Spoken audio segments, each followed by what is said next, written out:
تو محبتوں کی بنیاد اللہ سے محبت ہے، اور کوئی چیز محبت کو فروغ نہیں دے سکتی۔ زندگیاں اغراض سے نہیں چلا کرتی، زندگیاں محبتوں سے چلا کرتی ہیں۔ اغراض کا تعلق کسٹمر کا تعلق ہوتا ہے، محبتوں کا تعلق خلوص کا تعلق ہوتا ہے۔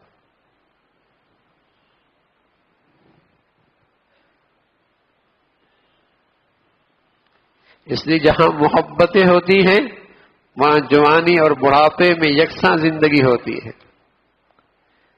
خوشحالی اور فقر میں یکساں زندگی ہوتی ہے۔ اور جہاں اغراض ہوتے ہیں، فیکٹری کیا بیٹھی، گھر بھی بیٹھ گیا، کارخانہ کیا اجڑا، گھر بھی اجڑ گیا۔ یہاں اغراض ہے، محبت نہیں، یہاں محبت نہیں۔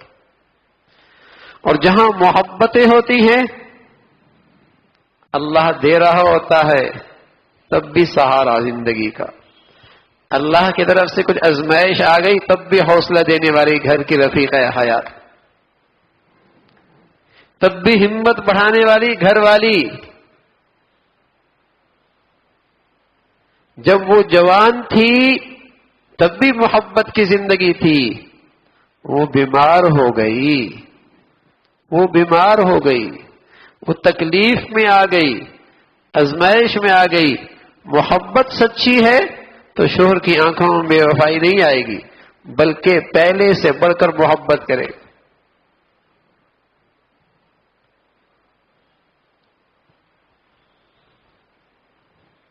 اللہ کے نبی صلی اللہ علیہ وسلم بس اوقات عائشہ فرماتی ہیں کہ اگر سر میں درد ہوتا تو آپ علیہ الصلوۃ والسلام قریب آتے اور پیشانی پہ ہاتھ رکھ کے دم کیا کرتے تھے، کلمات پڑھا کرتے۔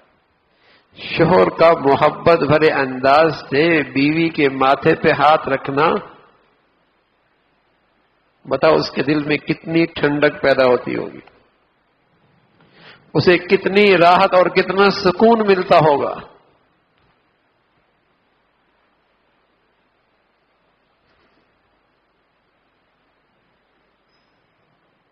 لیکن یہ سب کچھ اللہ کی محبت کے ساتھ ہے، اور کسی چیز سے یہ چیز نہیں پیدا ہو سکتی جس قدر اللہ سے محبت ہے۔ حسن بصری رحمت اللہ علیہ تھے، ایک شخص ان کی خدمت میں آیا، کہنے لگا حضرت بیٹی جوان ہے، بہت سارے وزیروں مشیروں کی طرف سے نکاح کا پیغام آ رہے ہیں، سمجھ میں نہیں آ رہا کسے دوں۔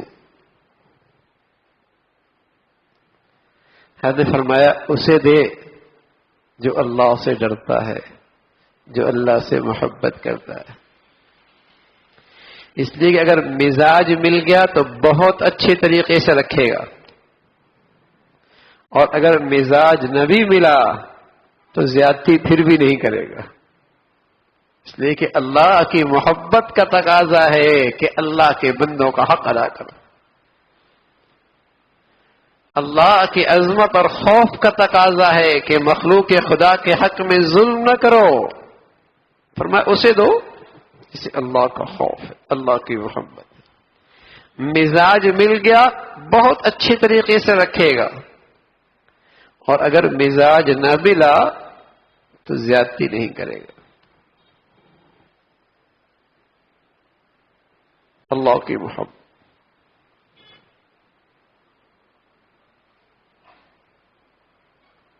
پہلے لوگ اسی کا اہتمام کرتے تھے کہ زندگیاں تو محبت سے بنیں گی، کہ دیکھو اس سے اللہ کا محبت اس کے دل میں کتنی، اس کا اللہ سے تعلق کتنا ہے۔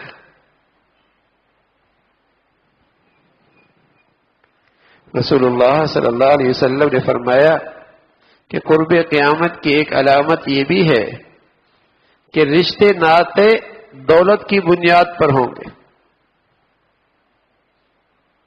رشتے ناطے دولت کی بنیاد پر ہوں گے تو میرے عزیزو نتیجہ بھی دیکھ رہے.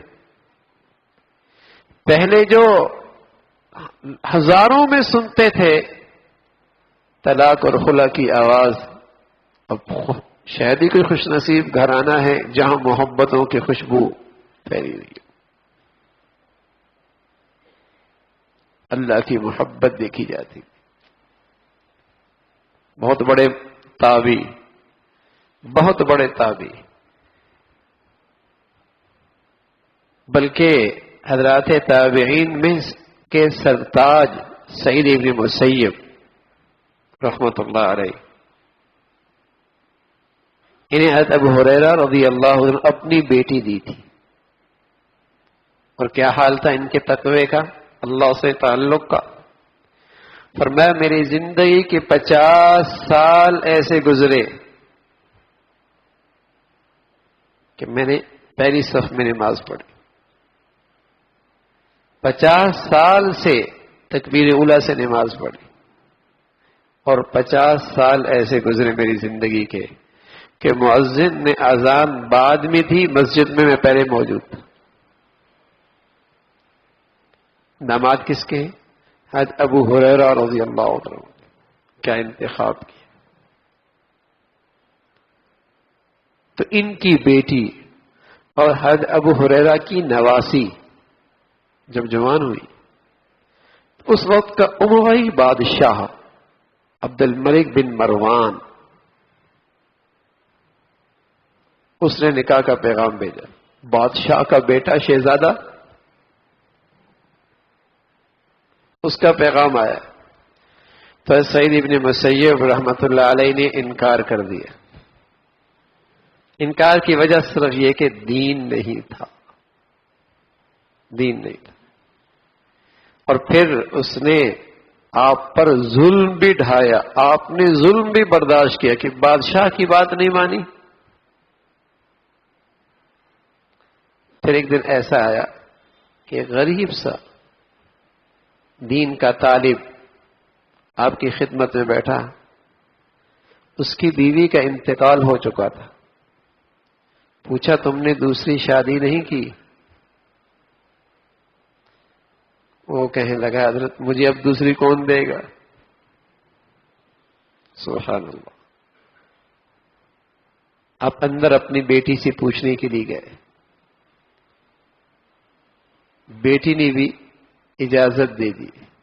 اسی مجلس میں اپنی بیٹی کا نکاح کر دیا. سبحان اللہ. نواسی تھی نا ابو ہریرہ کی، بیٹی تھی سعید ابن مسیب کی، تربیت ہی ایسی کی تھی، مزاج ہی ایسا بنایا تھا، نکاح کر دیا. شام ہوئی، مغرب سے کچھ دیر پہلے بیٹی کو لے کر خود گھر گئے. اندر وہ شخص روزے میں تھا، افطاری کی تیاری کر رہا تھا. گھر میں کیا تھا؟ جو کی روٹی، زیتون کا سالن. کہا، دروازہ کھٹکھٹایا، کہ کون؟ کہا سعید ابن مسیب.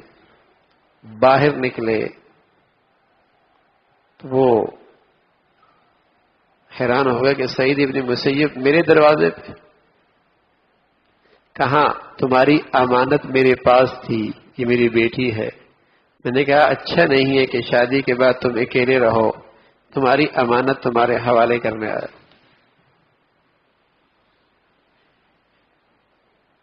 وقت کا بادشاہ اپنے صاحبزادے کا نکاح کا پیغام بھیج رہا ہے. سعید ابن مسیب انکار کر رہے ہیں. ہمارے عزیزو وہ خوب جانتے تھے کہ میری بیٹی کی زندگی دنیا کی یا آخرت کی اگر سنورے گی تو اس گھر میں سنورے گی جس میں اللہ ہو، جس میں اللہ کی محبت ہو. خوش وہیں رہ سکتی ہے، محبتیں اسے وہی مل سکتی ہیں، اسے زندگی کی ٹھنڈک وہی نصیب ہو سکتی ہے.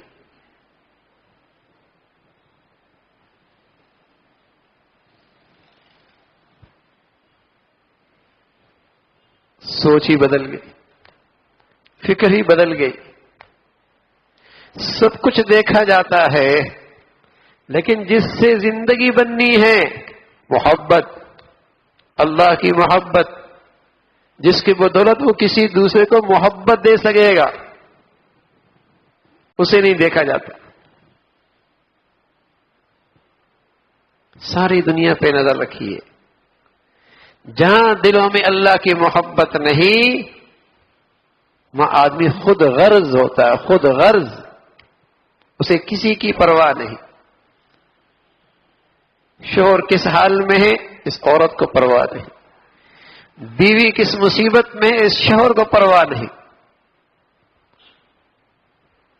ماں باپ کس تکلیف میں ہے اولاد کو پرواہ نہیں. خود غرض. اولاد کس تکلیف میں ہے ماں باپ کو پرواہ نہیں، خود غرض، میری غرض پوری ہونی چاہیے. بس اوقات اپنے اغراض کے لیے اولادوں کی زندگیاں تباہ کر دی جاتی، اپنے اغراض کے لیے. یہ اولاد سے محبت نہیں ہے. اور بس اوقات اولاد اپنی اغراض کے لیے ماں باپ کو نظر انداز کر دیتی.